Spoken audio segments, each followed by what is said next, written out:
اور مادر موسیٰ نے ان کی بہن سے کہا اس کے پیچھے پیچھے چلی جا، تو وہ موسیٰ کو دور سے دیکھتی رہیں کہ دشمنوں کو اس کا پتہ نہ چلے۔ اور ہم نے موسیٰ پر دائیوں کا دودھ پہلے سے حرام کر دیا تھا۔ چنانچہ موسیٰ کی بہن نے کہا کیا میں تمہیں ایک ایسے گھرانے کا پتہ بتا دوں جو اس بچے کو تمہارے لیے پالے اور وہ اس کے خیر خواہ بھی ہوں؟ اس طرح ہم نے موسیٰ کو ان کی ماں کے پاس واپس پہنچا دیا تاکہ ماں کی آنکھ ٹھنڈی ہو جائے اور غم نہ کرے اور یہ جان لے کہ اللہ کا وعدہ سچا ہوتا ہے، لیکن ان میں سے اکثر نہیں جانتے۔ اور جب موسیٰ رشد کو پہنچ کر تنو مند ہو گئے تو ہم نے انہیں حکمت اور علم عطا کیا، اور ہم نیکی کرنے والوں کو اسی طرح جزا دیتے ہیں۔ اور موسیٰ شہر میں اس وقت داخل ہوئے جب شہر والے بے خبر تھے، پس وہاں دو آدمیوں کو لڑتے پایا، ایک ان کی قوم میں سے تھا اور دوسرا ان کے دشمنوں میں سے تھا۔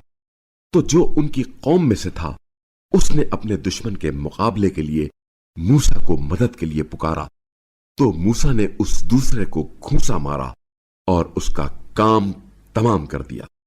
پھر موسیٰ نے کہا یہ تو شیطان کا کام ہو گیا، بے شک وہ سری گمراہ کن دشمن ہے۔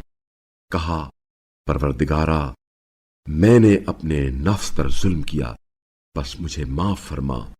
چنانچہ اللہ نے انہیں معاف کر دیا، یقیناً وہ بڑا معاف کرنے والا رحم کرنے والا ہے۔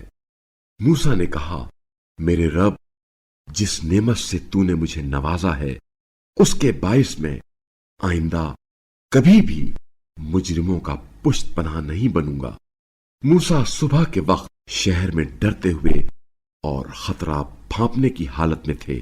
اچانک دیکھا کہ جس نے کل مدد مانگی تھی وہ آج پھر اس موسیٰ سے فریاد کر رہا ہے۔ موسیٰ نے اس سے کہا تو یقیناً سری گمراہ شخص ہے۔ جب موسیٰ نے اس شخص پر ہاتھ ڈالنا چاہا جو ان دونوں کا دشمن تھا تو اس نے کہا اے موسیٰ، کیا تم مجھے بھی اسی طرح قتل کر دینا چاہتے ہو جس طرح کل تم نے ایک شخص کو قتل کر دیا تھا؟ کیا تم زمین میں جابر بننا چاہتے ہو اور اصلاح کرنا نہیں چاہتے؟ شہر کے پرلے کنارے سے ایک شخص دوڑتا ہوا آیا، کہنے لگا اے موسیٰ، دربار والے تیرے قتل کے مشورے کر رہے ہیں، بس یہاں سے نکل جا، میں تیرے خیر خواہوں میں سے ہوں۔